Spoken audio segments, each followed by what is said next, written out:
mà nó lại quay lại chậm. Còn có đến giây thôi.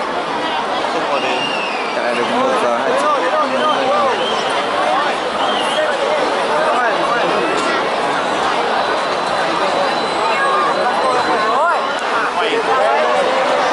Quay đi anh. Quay.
tin nhắn này đi.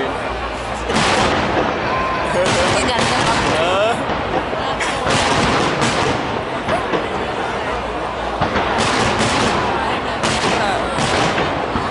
Mình một phút thôi. Không ấy à? Không xem à? Mọi cô có Có, giờ nghe thấy. đấy quả trái đất à? Hả? Có nghe rồi. Đây anh ở Mỹ này. Đây anh nghe ở Mỹ này, không nghe thấy à? Đầy tiếng này. Đấy.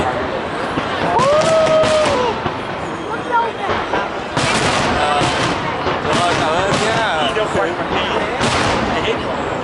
Chút.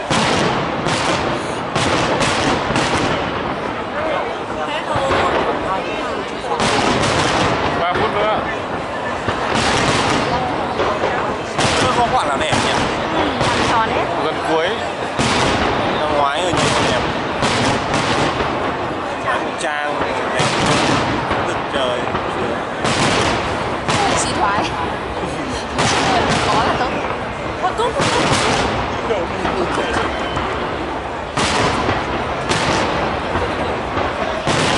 Ở bên nước ngoài giờ này mà mình đang ngồi xem cái gì bán ra tớ định tớ đặt mua để về bán thôi chắc là chương trình hẳn wow.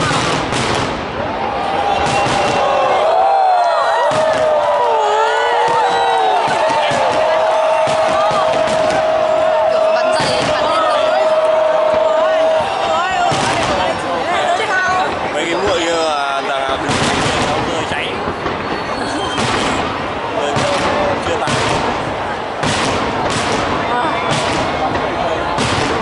Dày đẹp đâu. như liễu thủ.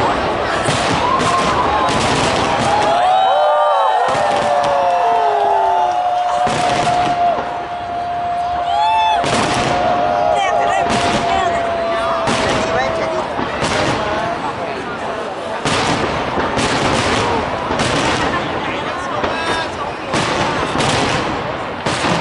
Em sẽ ngược gió.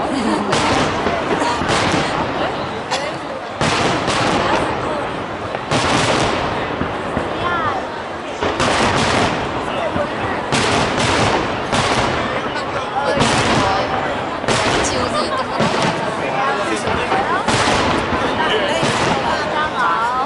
Còn 4 giây nữa nhé.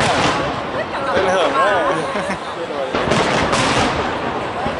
Quay được 15 phút nữa. đi cao. Đây. Chẳng cao nó rơi xuống mới đẹp. Hoa quả rủ nhiều. Hoa máu rủ nhiều. Hoa ít.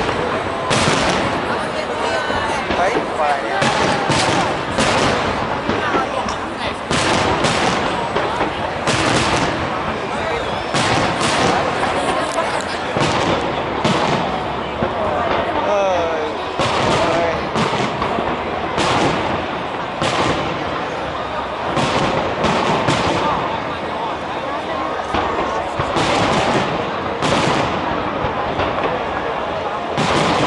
Quả chốt hạ cái nào?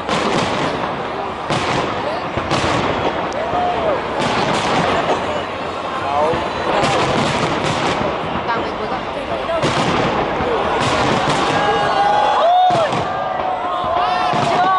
Chốt quả màu vàng vàng bước vàng.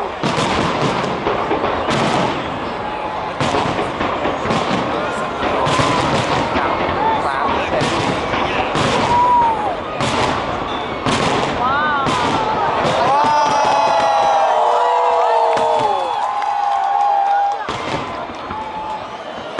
Xin rồi. Quả chốt là đẹp. trắng luôn. Hết rồi. Hết. Hết rồi.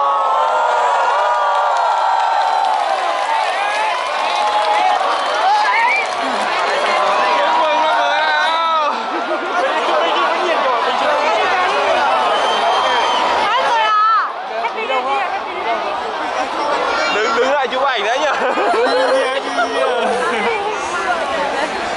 Happy New Year. Nào happy đi. Happy đi. Mọi người kìa.